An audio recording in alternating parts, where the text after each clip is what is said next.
The air forces of the Imperial Japanese Navy paid a high price for their arrogance. The Zeros, their best fighters with an enormous combat range, were wrecking everything all the way through Asia and the Pacific, delivering devastating blows to Allied forces, like the Typhoon. Their pilots were small in number, but well-trained and skillful, leaving American, English, and Dutch fighters no chances. Some data says that the win ratio was 1 to 50 in the first half of 1942, in favor of Japan. Then the Battle of Midway happened. Burning Japanese aircraft carriers became bonfires signaling the grand finale of their imminent advance. And the Zero's advantages turned into flaws. Long range? What's the point if the Americans were coming so close to them now? Japanese ace pilots were down one after the other. The newest Hellcats, Corsairs and Lightnings, attacked them from above, at higher speeds and in force.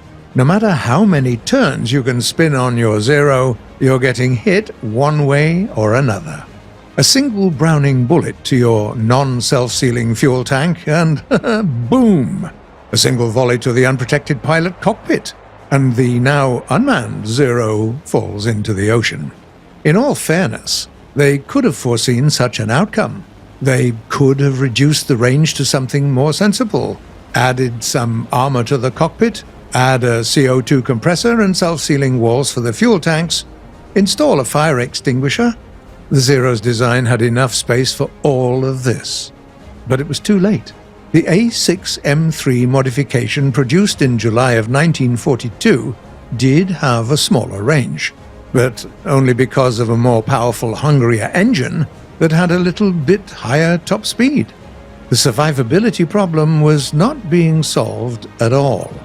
The pilots were dying, and the command, in all their wisdom, switched from a long, harsh training course with careful selection to the very opposite.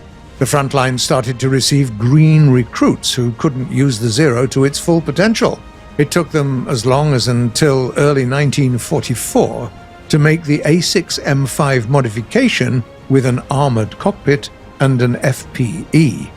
It was also the first one to finally have large-caliber machine guns replace the useless 7.7mm ones. The Air Forces only received them by the end of the year. But by that time, 1945 was dangerously close, and that year brought along the desperate Battle of Iwo Jima and defeat in Okinawa, burning Japanese cities, and finally the capitulation. But we're still puzzled. Why hadn't they introduced the 1944 improvements earlier? Japan had everything it needed for that. The engines, the armor, and the guns. Even the design of the aircraft still had room for improvement left by the end of the war. Why did the Imperial Japanese Navy Command allow their best fighter to become outdated before its time? Historians refer to the command being too narrow-minded, or to the engineers being overburdened, or to the pilots being too dogmatic, and sometimes to the limited production capabilities. As is often the case with history, there's no consensus on this question, and there might never be.